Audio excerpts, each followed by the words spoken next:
What up, everybody? Happy Wednesday. It's the middle of the week, and no better way than to get through the lulls of the middle of the week than to have Lexie Wohlfort, the newest member of the coaching group of the United Grid League. She is now the head coach of the New York Wolves, the newest team that'll be joining the United Grid League in 2026. So we're going to get a little bit of her backstory. We're going to talk to her about her career with the Wild, and then we're going to get into all things New York Wolves, how you become a part of it, how she became a part of it, and then what the long list of to-do items are for her over the off season and the rest of what this season is. So with that, before we bring her on, we got to plug the sponsors, got to keep the lights on for another day.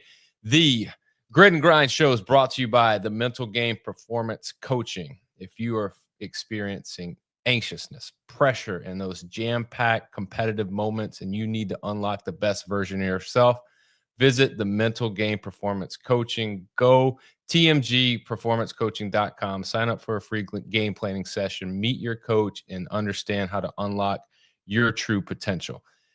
Chinook Seeds, whether you're on the field or in the boardroom signing deals, Chinook helps you get the job done. 8 flavors, mild to wild. Go to your local gas station, grocery store, convenience store, and pick up the best sunflower seeds in the game. College baseball season is over, but that doesn't mean you got to stop enjoying the greatest snack of all time.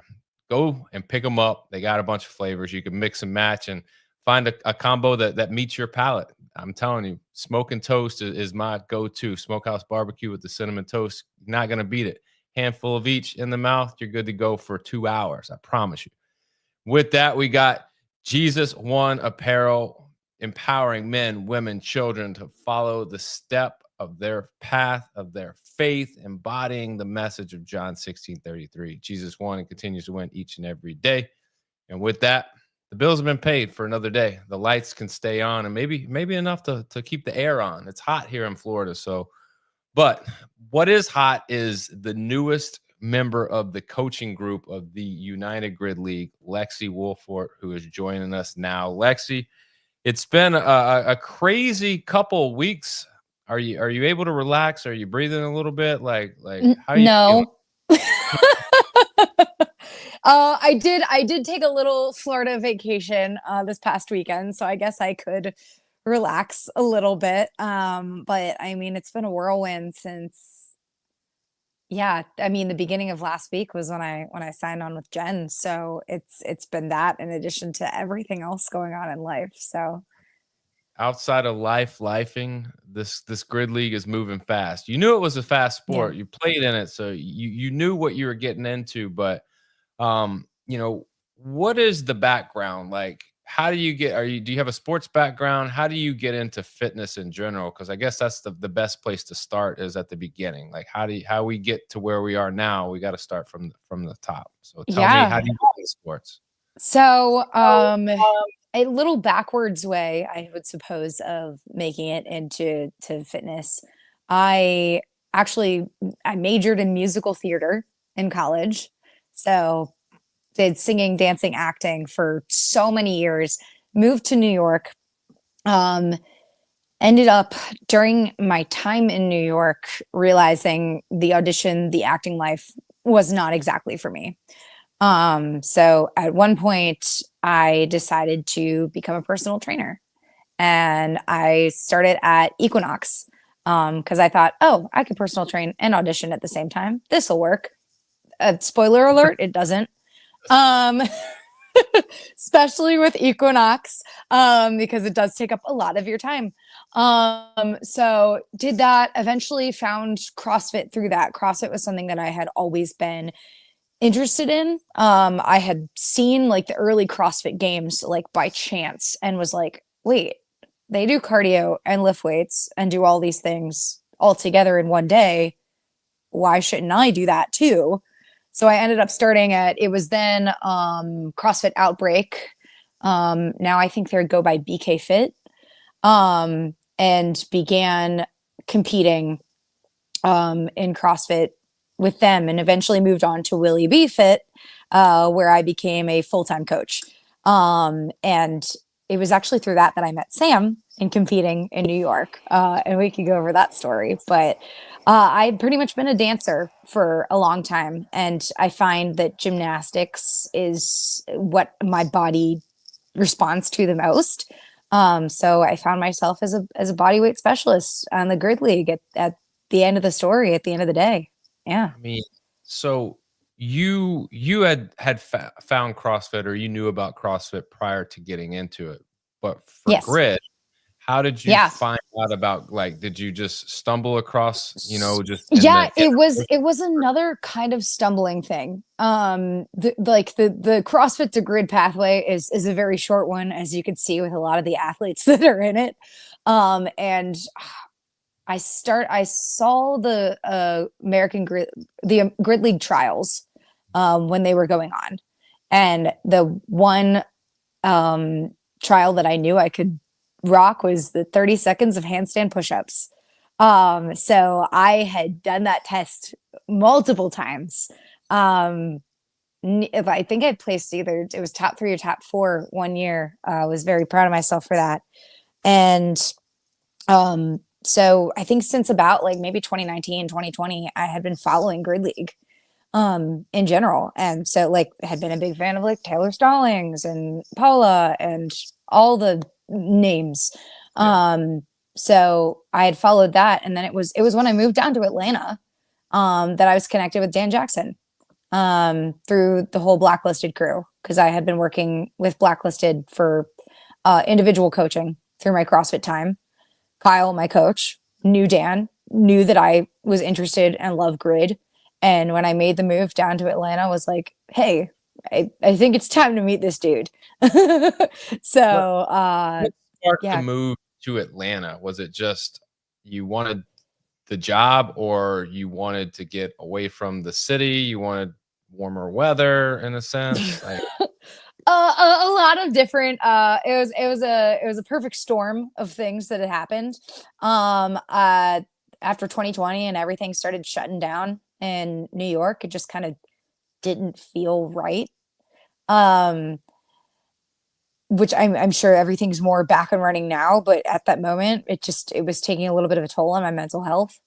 And I knew the Blacklisted group from down in Atlanta. I had traveled down here a couple times for quarterfinals to do it with those guys, and loved the atmosphere, loved the people that I was around. Met like Griffin and Amanda and like all the people that eventually made it on the team with me through Blacklisted and through my times traveling down here. And I loved that environment. In New York, I was primarily training alone. I was really the only one in my group of CrossFit friends that wanted and desired to be more competitive. So I figured I can do my job anywhere. I can coach. So why not move down to a better environment for me? I mean, it seems like you're prospering. I mean, not only are you coaching, I mean, you're at CrossFit Buckhead, you're a coach, you're a Blacklisted Yes. athlete, you're a former Grid League player with the Wild, and now you're the head coach of the Wolves. It seems as though this move has really sparked like this domino effect of like personal growth for you. So like, shout out to you, because it takes a lot to just go, you know what, I got to get out of here. And it's not like you're moving across town. Like you move states, and that's Yeah. how do tell me the story of how you get into coaching. Well, I guess we need to backtrack. We need to talk about grid. So you find out about grid. How are you then on the team? Do is it just simply you could do handstand push-ups really fast in the trials and someone's like, we need that? Or was it like, come and try out, or come to this combine, or come work out with us and let's see more of what you have to offer? Yeah. So Dan did not that year do traditional tryouts or anything. He kind of had, I mean, as you know, the numbers are always spinning in Dan's head. He knows where the gaps are to fill. He knows what is going to be the most cohesive team in the moment for him. And for that 2023 season, He knew he had a little bit of a gymnastics gap to fill. We had already like talked to like Carrie, and he had already talked to Amanda and quite a few others that are on our team. We had a bunch of strength slots filled. So there was just kind of a body weight, more body weight leaning kind of utility-ish feature in there. And my coach Kyle, I believe, had shown him a workout that I did that involved handstand push-ups, pistol squats, chest to bar, a lot of more basic movements on the grid at least, but I could do very, very quickly. And I think that workout was even like a 20-minute AMRAP. And he was like, I was shocked at the pace that you were going for a 20-minute AMRAP and the fact that you're exhausted at that point. He's like, I want to see what you could do sprinting straight to the bar and just doing your thing. So it was just kind of an organic conversation of, hey, we need this spot on our roster kind of filled in the moment. And then the next year it was just, you're re-signing, right? And I said, yeah, of course. So it just kind of progressed from there. Nice. So, all right, you're in this situation now. Are you thinking about being a player as well? I always wonder that. No. Right now, no. And this is a conversation that I've had with Dan and with Sam and Jen now with the Wolves, because they were wondering, they're like, do you want to just be a coach or do you want to be a coach player? Because we clearly you're in a CrossFit gym and like you work out with some very fit people. You're still very fit, and I'm sure that there are some components and elements that you would kick ass in. But are you I was wondering, like, is this truly like, in order for us to be the best team, I can only coach?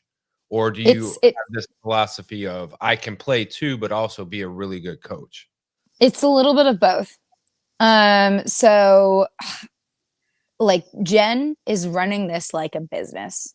I mean, each team will say we're running this professionally, but Jen is genuinely running this like a business.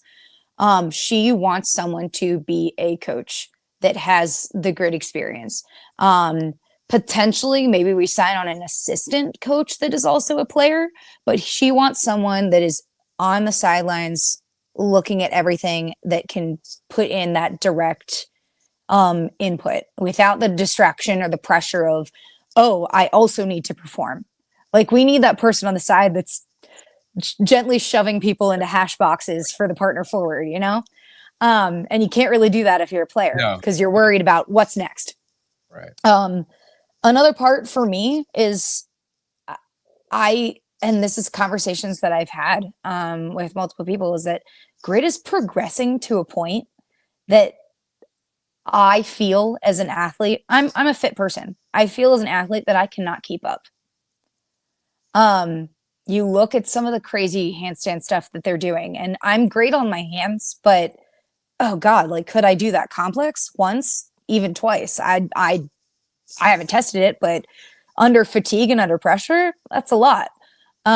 So I look at the way that it's progressing and I'm like, I don't know if I necessarily can keep up with that, as well as do my full-time job as a vet tech right now and have some semblance of a social life. So it's just kind of a perfect role. Is I can still be fit. I could still do the things that I love to do, but I don't need that extra additional pressure of, oh God, I need to make sure that I'm 5 seconds faster on chest to bar, you know, just to make sure that I still have my spot on the team necessarily.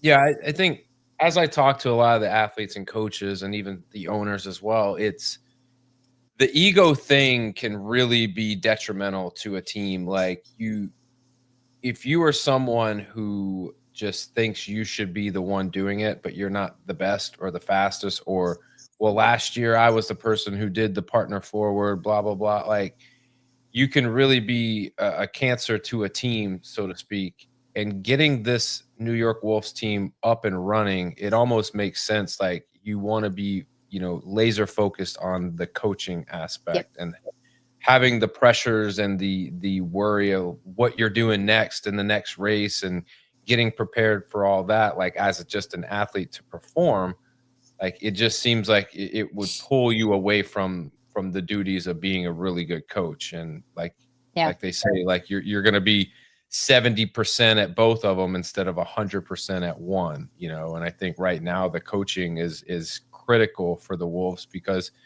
you know, you're going to run into a lot of players that have never played grid before. And so like having a coach that can walk them through that, someone who's been on the grid, that's done it, you know, that's integral to what you guys are going to be trying to do and accomplish.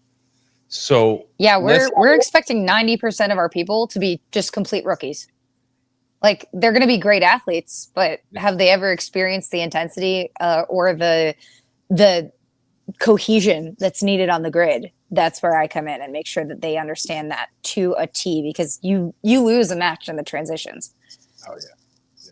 Communication, transition is and faults like really are where you lose races, and not necessarily lose a race, but like you could go from just completing the race and losing to maybe not even finishing the race at all, you know. And those are huge things, especially when you're talking about points that matter in every single race. And it's hard once you get into a hole to dig yourself out. It's a little bit easier now with you know, bonus flags and stuff like that, but even still, like you can't get too far behind in these races. But so let's dive into the Wolves. All right, so walk me through the timeline to when you're approached about this, or maybe you approached Jen and Sam about the head coaching position, to now, like you're on this podcast.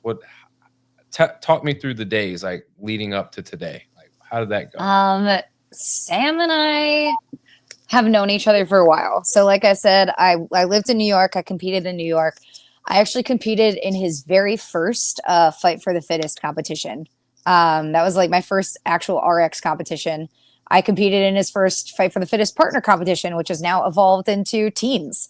And it's crazy to watch his stuff evolve. So I've always kind of kept in touch a little bit with Sam. I mean, it's just a little back and forth here and there. And then when I saw that he was taking on the kind of GM role, or like talent acquisition role for the Wolves, I was like, wow, this is amazing. Like finally, like my life is coming full circle. Like New York's joining the grid. And then he had posted that he's looking for players and coaches. I had messaged him after doing some like thinking and reflecting. I swear I looked back on that story like 14 times before I was like, screw it, like just message him. So finally messaged him. I was like, yeah, I was like, I'm not sure. Got things coming up in life, but like also this just seems like a perfect like thing to do.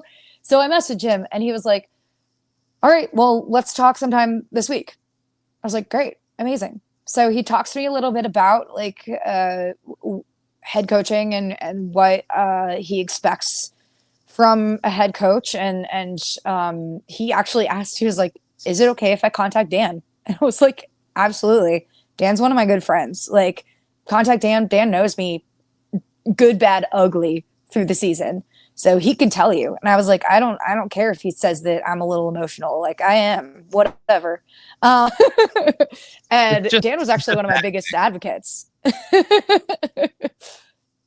Yeah, Dan was one of my biggest advocates actually to talking to Sam. And Dan called me after my first call with Sam and was like, hey, I talked to him. He's a cool dude. He's like, I'm rooting for you to be top pick. And I told him that you should be. And I was like, this is amazing. Thank you. I love Dan. Dan is a fiery dude, but like he just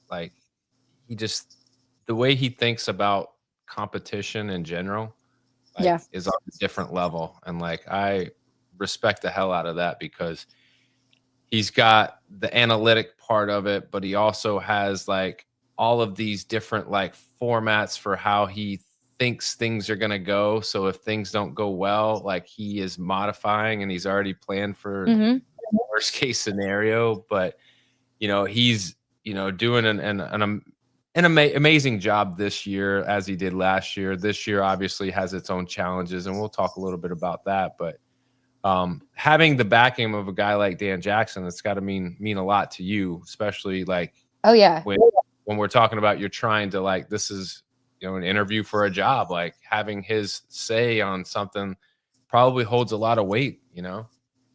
Yeah, I mean, it meant the world to me because, like, I mean, he's a friend to me first. So I was like, God, is he gonna think I'm kind of like uh, going back on him by doing this? And I was like, if Dan truly cares about me, like he's not gonna think anything of it. And it turns out that he was super stoked that I even asked about that and said that it was cool to talk to him. So then from there, Sam and I set up a time to talk to Jen.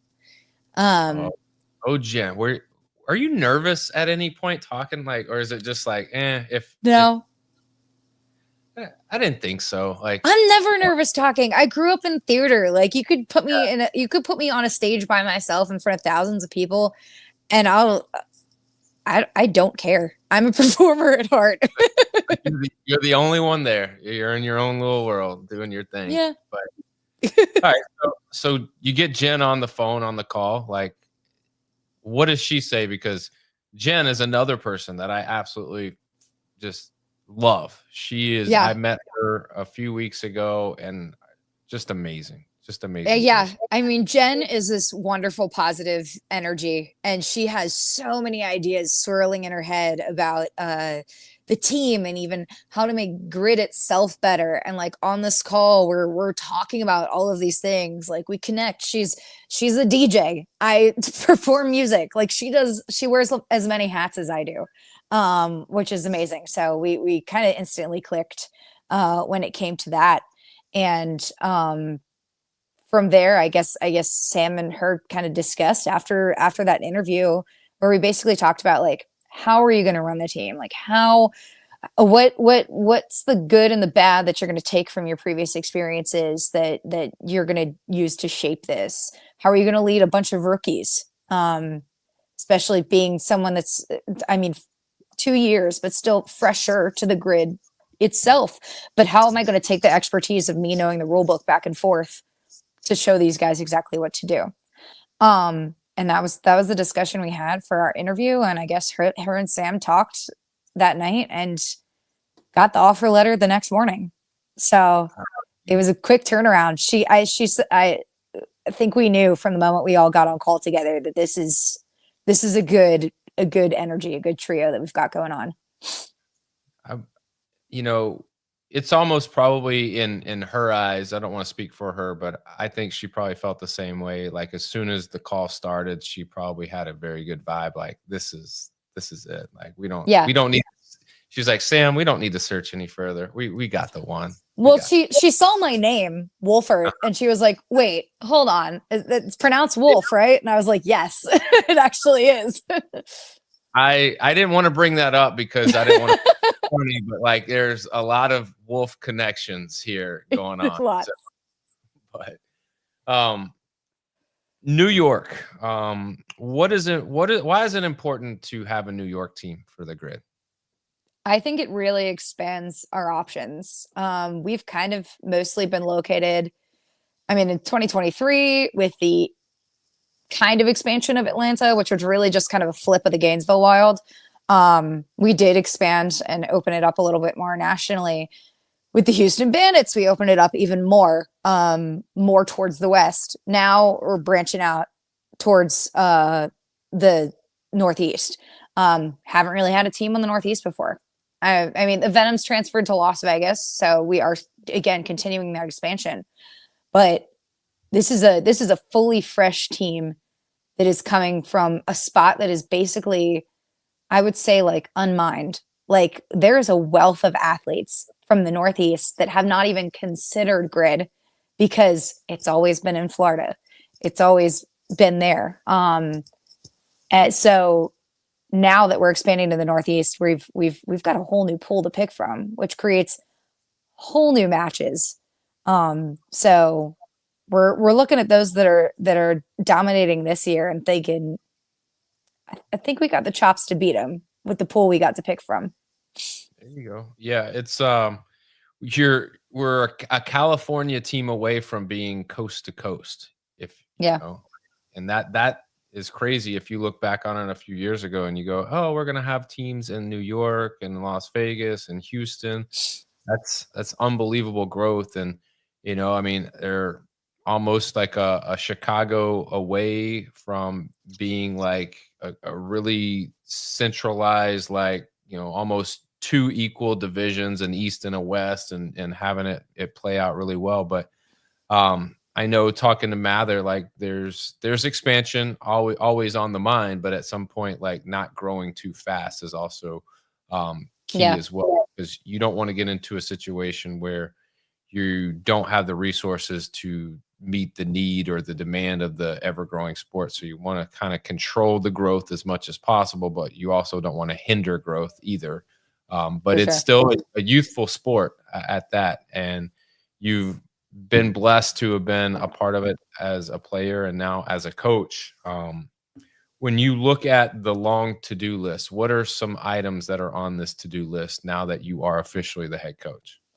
Yeah. So Sam and I actually had a nice long call last night. We're setting up because I mean we're kind of grassrooting this. We're setting up a combine. So we collaborated on creating tests. I kind of picked and chose like elements that I have found through my time that have been the most difficult on the grid and the spots that need to absolutely be filled, especially skill wise, and then capacity wise. So we sat down together last night and created this whole list of 12 tests that we want to throw out for an online combine that's going to start on I believe July 18th or 19th. He's going to set it open. You can sign up for it now on Competition Corner, Conquest Events. He's got the link for it. And he's also doing an in-person combine at one of the gyms in New York on the 19th. So I'll be getting videos and data from all of that to just get the ball rolling and start creating that roster. If we find a person who's like, absolutely, like we will sign them, like yes, there will probably be some letter of intent as soon as that season starts. We're also waiting for just people rolling in, so it's going to be July through about August that this combine is going to be open. So we're looking out for people that have wanted to play grid before and think that they could kick some team's tail. So is it you're in the midst of this 2025 season, and are you looking to try to have like a really good solid pool before the end of this season? I don't know. I don't think you can, like, there's rules behind signing and all Yeah, that, and we can do that, but that doesn't mean you can't have a good group of people that are ready to go once the time comes. Are you yeah. looking to try to have the team kind of a pool of people set, or are you still, once the We're season where you want to kind of see what veterans might be available? So we're 100% expecting this to just be a team full of rookies. We can't expect any free agents.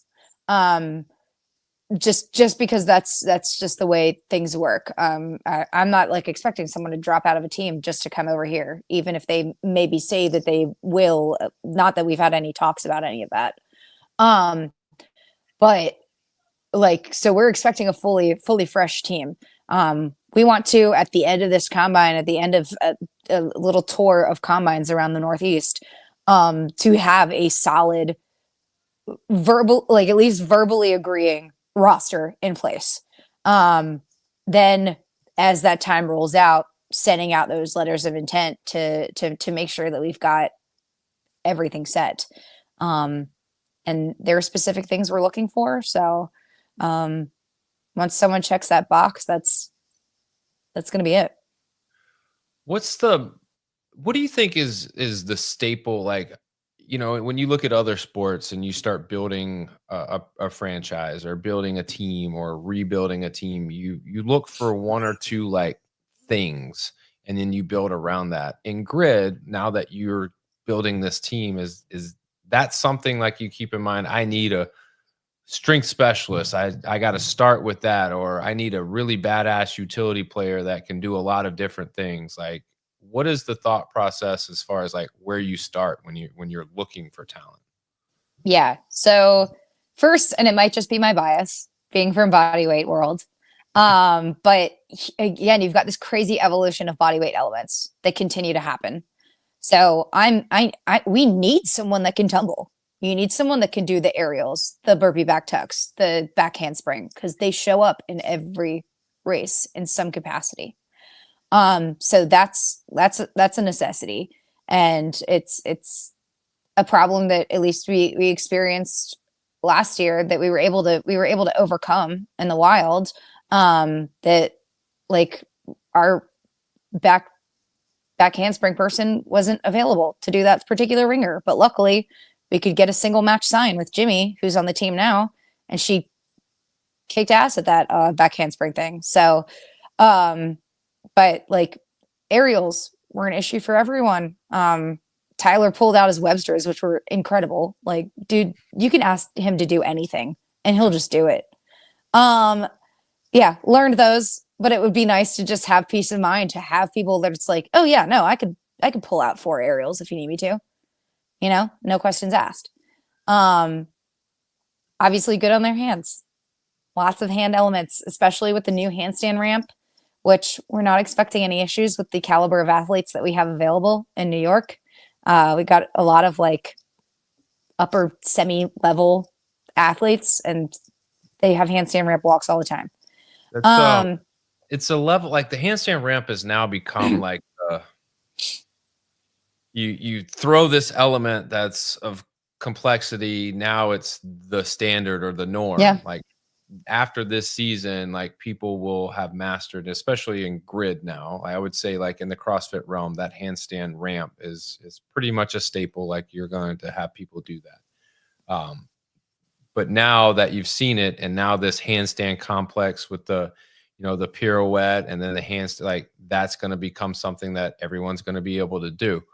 What you're going to see this next week possibly is a handstand obstacle course, which is going to be a little bit different. A lot of those elements are in it, but you're going to be walking laterally, in this handstand, and it's going to be a race. So you're having to have some speed with it. So it's not just a matter of completing it, it's a matter of completing it quickly. Yeah. But yeah, you're right. Having specialists and being able to have those people that can not only like give you like some strength elements and some things, but also like those movements that you have in your back pocket that nobody else can do, or very few people can do. Like finding those unicorns out there are key. What else is on the to-do list? Strong utility players. So yes, strength specialists are great. But you look at the way the match is formatted, and it's like you can use them at the beginning of the match and then replace them for a bodyweight person. Right. But then you also look at like, oh crap, there's that super heavy bar at the end of the sprint relay. Who am I going to get to do that? So based on like the way that I know alternates and switching out works, having utility players that have a high strength ceiling is very important as well, because you can use them in the partner forward, in the echoes, in the mirror, obviously the ladder. Like they have to be multifaceted in that way. And I'm looking at people like, I mean, you saw Amanda Fisher in the past 2 years, like someone of that caliber that is strong as hell, but can do everything else that you ask her to do. Like that's the type of player that is necessary on a team, male and female. You're also getting, more bang for your buck. You're going to add depth, because obviously you need multiple of those you can't just tax one person and go, you're the best athlete that we got, you can do it all, so you're going to be in every race. Like that's not beneficial. But having a lot of those utility players that are strong as hell and can get on the bar and do some things, and maybe get up there and do some ring muscle ups, like a guy like Evan Newman for the Breakers. He's a guy that he's a big, strong dude, but you ask them to get up there and do 10 muscle ups, so you knock those out for you, no problem. Just things like that, where you want to get value out of your players and you want to have the most bang for your buck. And I think as you build a team, I think that's one of the easiest ways to build a really solid team is start with that and get people that can do a lot of different things. But yes, as you talk about players outside of the player part, obviously we know you have to get the players. That's super important. But from a sponsorship side, or from, like the managerial side of coaching, like what are some of the things that you're working on for that? Or is that something that Sam and Jen worry about? It's something that we're all going to be worrying about. Not worrying about, but working to obtain for sure.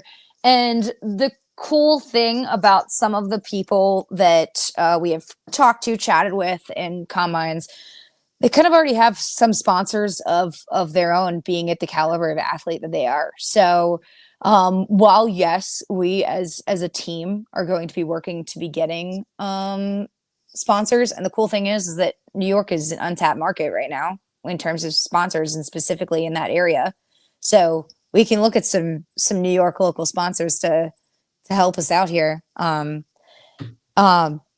But like we don't expect sponsor acquisition to be a huge issue with the people that we're potentially bringing on. Nice. That's always helpful, especially and there is some time, like unlike some of the other teams that have come to fruition after the season, this is now an acquisition of a team that is happening relatively early in the prior season. So there's time to really do the business side and get those things going. And it helps that, I think Sam has a business background. He's got a couple things that he works on, and Jen as well. So having them, on that side is definitely helpful. But a lot going on for the Wolves. You guys are rocking and rolling, a lot to be proud about, but also a lot of work that's still left to do. So let's talk about this season. Have you? I'm assuming you've watched most of the matches this season. I've watched everything. Everything. So when you look at the teams, at a 10,000 foot level, like who sticks out to you? I said it on Jason's podcast, and I'll say it again. The Breakers are looking really good this season. And I mean, there's the obvious choices. Like the Lions are full of great veterans that have done grid for God knows how many years. The Sharks have obviously had two very dominating matches, but I'm looking at the grit and the drive that has been needed, and the sheer improvement from last year. The Breakers have been absolutely crushing it, and I am watching their matches like a hawk, and I am so invested in what they've got going right now. So one of the things they've done differently than that teams haven't done in the past, and I think it's probably going to be mimicked, is they did a combine outside of their area. They went to Alabama, where a couple of their players are from, and did a combine and found some really, really good players. Billy Shelton, Andrew Dodd, they got Haley Booker, and Nate Cobb, all came from these Alabama combines that they did. And then they did something even different. I don't know if you were there for this, but they came to Atlanta and they did a preseason, scrimmage match with the Wild. Like, those are out of the box things that, I think you have to start looking in that direction on how to advance your team, or how to grow your team, or how to, if you're wanting to do something, if you want a different result, you got to do something different. And I think Matt Hornaday and Matt Evans have done a fantastic job of being able to do different things that not a lot of other teams are willing to do or doing. Shout out to them. They've got really good players. They're performing really well right now. One of the things, though, I think you got to look at is, you go in week one and you have some 1-0 teams, and then those 1-0 teams end up taking on the 0-1 teams, and now you have 2-0 teams and 0-2 teams, and you're going to see a lot of that. this coming up, this next match, the first day in Dallas, but it's really the second day in Dallas where things could get really spicy. And Yeah. I think I could make a case for both of the matches in Dallas and why they're important and how I think that first day is a trap day for a lot of people. Yeah. You can go in there looking forward to day 2, and in grid, like when you have back-to-back matches, you almost have to, as a coach, like you have to look at that second day and think about how to maximize the players you have in order to, give yourself a chance to win, but you can't Yeah. overlook the team in front of you on day 1, because if you do, like all of these teams, I think are on any given day, any match format can beat you. I don't know. What are your thoughts on this Dallas weekend coming up? So, I think there's quite a few interesting matchups, and I think a lot of the teams that are currently at the top are definitely going to be challenged a lot more, which is going to be an exciting shakeup of things. I also think, like, I mean, the Bandits are slowly but surely finding their groove. So they still have some kinks to work out for sure when it comes to their races and working transitions, but the more they continue to compete, the better they're getting, and you can see that. I think the Venom Yeah. are a really good team. They've just had a terrible draw. I mean, you got the number 2 team, the Breakers, and the number 1 team in back-to-back weeks, and they don't even have their full. Yeah. I think that the Venom has the potential to do really well. Like especially with Alex Smith and I mean I've met Danny in New York before, so I know what she's capable of, and we just got to see that continue to move.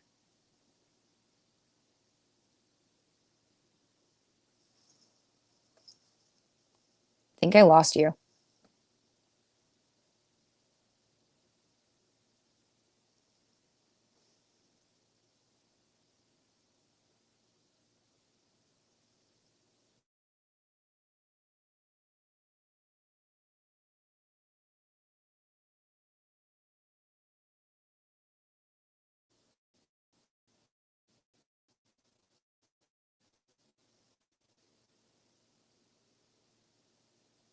Uh-oh.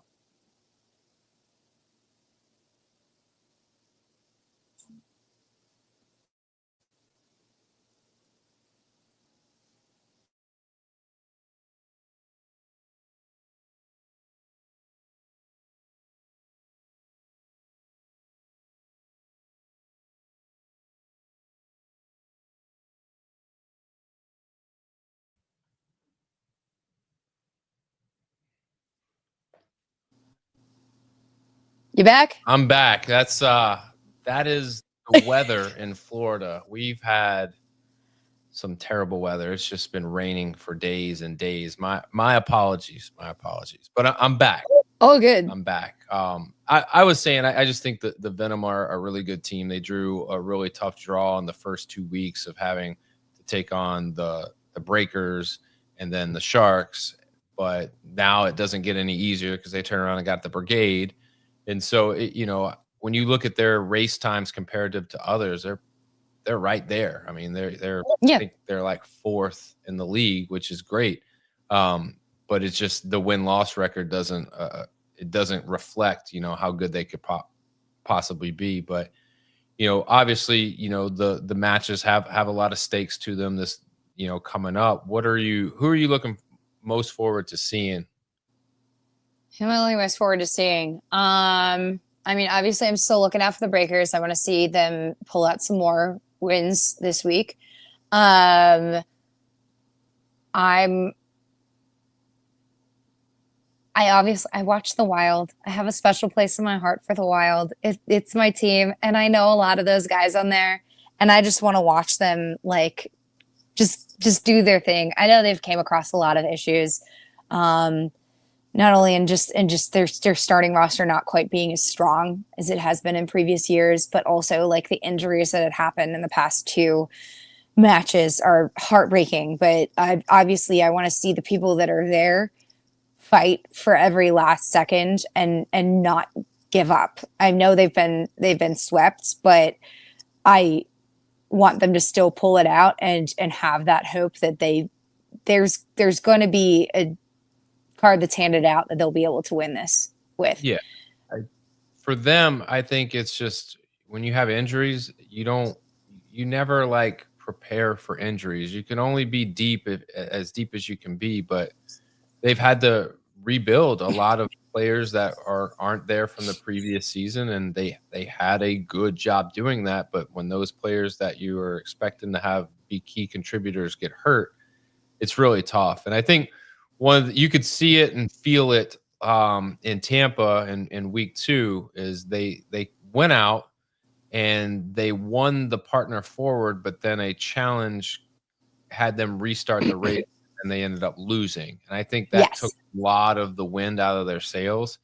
And then in the mirror, you turn around, you're in a spot to win the mirror and you have an injury, and it just you could see how deflating it was for them because they were amped up, they were feeling good, and you could see they came out with fire.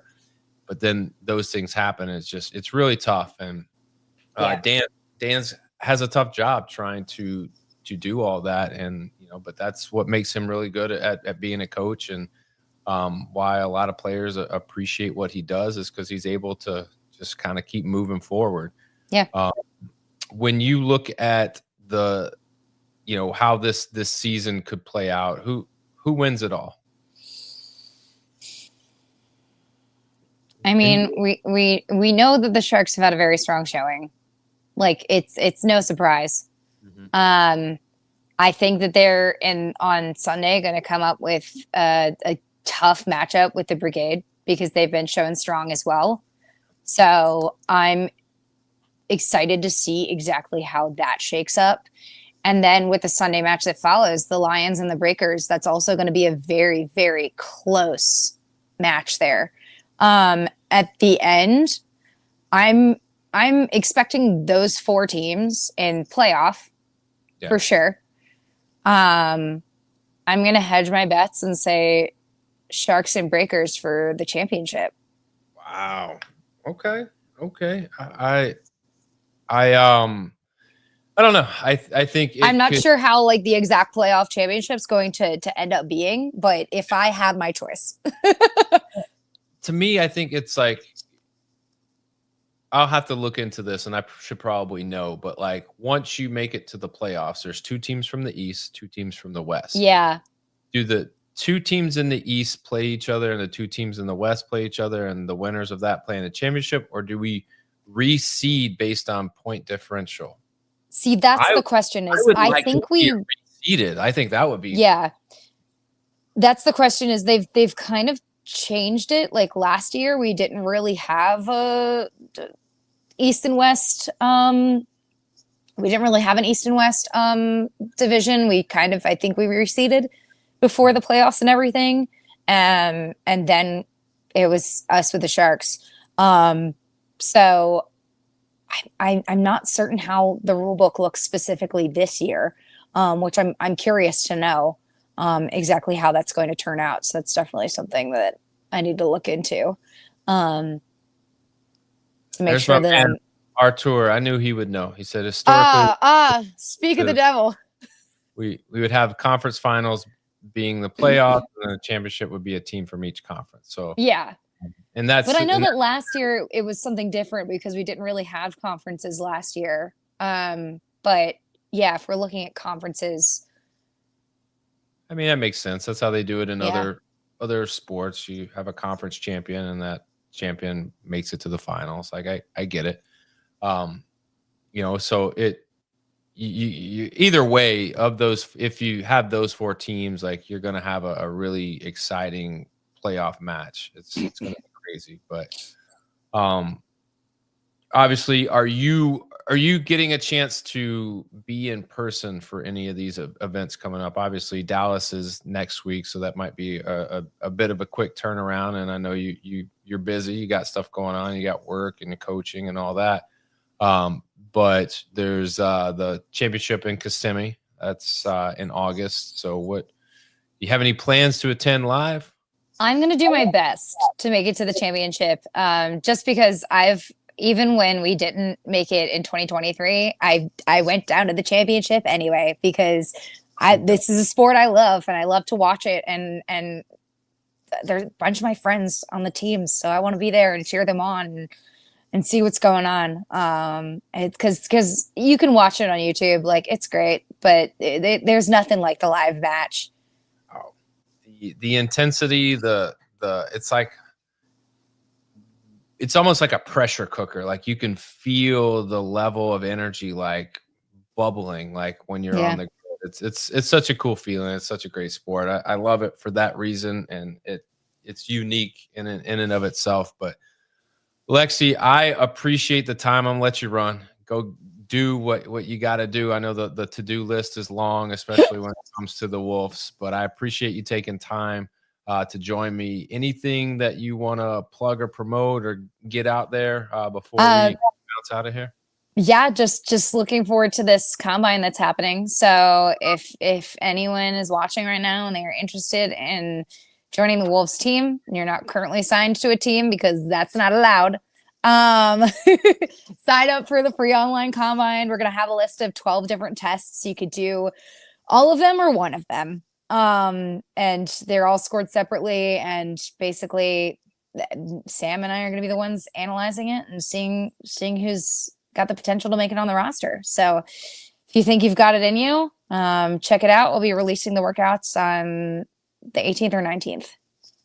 Nice. Well, Lexie, best of luck. If there's anything I can do for you along the way, hey, let me know. Got it. Thank you. Thank you. That's Lexie Wohlfort, the head coach of the New York Wolves. If you like hearing Lexie's story, or you just like hearing Average Joe's talk X's and O's, please like, share the podcast on Facebook. Head over to YouTube, click like, subscribe, notifications. That way you know when new content is being dropped. And that's it for this week. Lexie was the wrap up for the week, but I think I got something special coming out on Friday. The power rankings are here. They're in. I have them, and I know everybody wants to know where they are. And so hopefully on Friday that'll be something that I get out there to you guys.